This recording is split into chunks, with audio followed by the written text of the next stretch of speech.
নিম্নমানের খাবার দেওয়ার অভিযোগ, বিক্ষোভ মুর্শিদাবাদের ভগবানগোলার অঙ্গনওয়াড়ি কেন্দ্রে। দেখুন বিক্ষোভের ছবি, খাবার হাতে নিয়ে তারা দেখাচ্ছেন যে এই হচ্ছে খাবারের অবস্থা। ডিম ডিম নাকি পচা।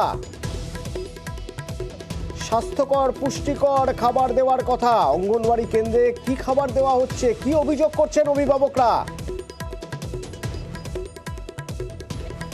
কোনো ঠিকঠাক ভাবে খাবার দেয় না, খাবারে সবজি দেয় না। 1 কিলো আলু কিনবে, 4 দিন করবে, একদম সেই জিরা জিরা করে ভাজা কাটে, ওরকম করে কাটে খিচুড়িতে ফেলে দিবে। ওদের মনে হয় যে আজকে ওদের অফিসের লোক আসবে, সেদিনকে একটু ডাল দিয়ে দেখে দিবে। ছাতুটা গোটা প্যাকেট দেওয়ার কথা, সেই দেখেন এইটুকু গোটা করে দেয়।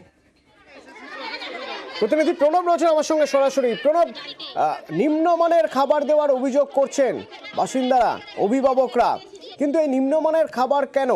প্রথমত, যে খাবার আসছে সেই খাবার কি চুরি হয়ে যাচ্ছে, অন্য কোথাও পাচার হয়ে যাচ্ছে, নাকি যে খাবার আনা হচ্ছে সেই খাবারের গুণগত মান এতটাই খারাপ যিনি কর্মী রয়েছেন তিনি বাধ্য হয়ে ওই খাবার দিয়েই কাজ চালাচ্ছেন?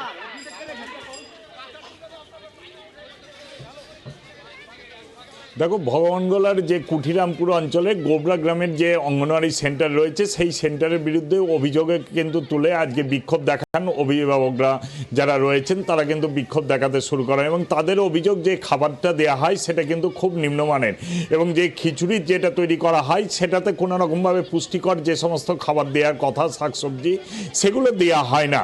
শুধু তাই নয়, ডিমও ঠিক মতনভাবে দেওয়া হয় না। যদিও এই সমস্ত অভিযোগগুলো কিন্তু স্বীকার করে নিয়েছেন যিনি টিচার রয়েছেন, দায়িত্বপ্রাপ্ত টিচার রয়েছেন, তিনি কিন্তু স্বীকার করে নিয়েছেন যে আজকে তার অজুহাত, আজকে যেহেতু তার মা অসুস্থ সেই কারণে তিনি শাকসবজি নিয়ে আসতে পারেননি বা ডিমও ঠিক মতো নিয়ে আসেননি। শুধু তাই নয়, এই মহিলা যিনি দায়িত্বে রয়েছেন তাকে আরও একটা সেন্টার যেতে হয়, তাই সপ্তাহে 3 দিন একটি সেন্টারে থাকেন, আরেকটি সেন্টারে 3 দিন থাকেন, তাই ঠিক মতনভাবে দেখভাল করতে পারেন না।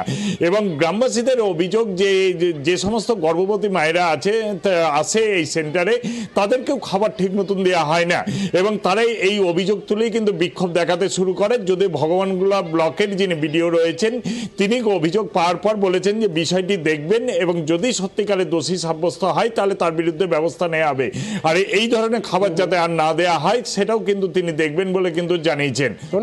ধন্যবাদ প্রণব। ওই কর্মী প্রকারান্তরে মেনেই নিচ্ছেন যে আজ তাড়াহুড়োর মধ্যে তিনি কিছুই করতে পারেননি, কিন্তু এটা নিত্য নৈমিত্তিক কিনা তা আমাদের জানা নেই। শুনুন ওই কর্মীর বক্তব্য।